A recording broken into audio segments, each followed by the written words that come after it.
扉を閉めて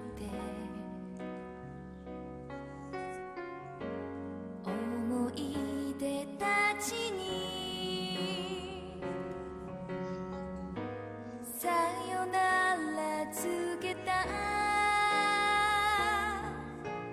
あれから半年の時が流れてやっと笑えるのよ。毎日忙しくしているわ。新しい人生を私なりに歩いてる。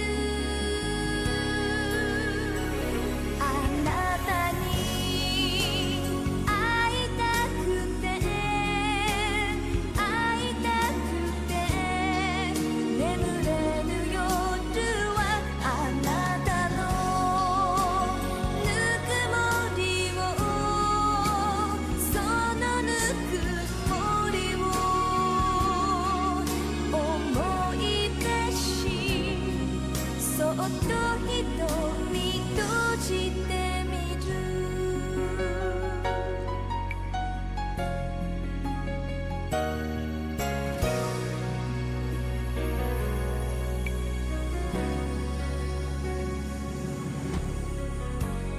あなたの後ろ歩きたかった。二人で未来築きたかった。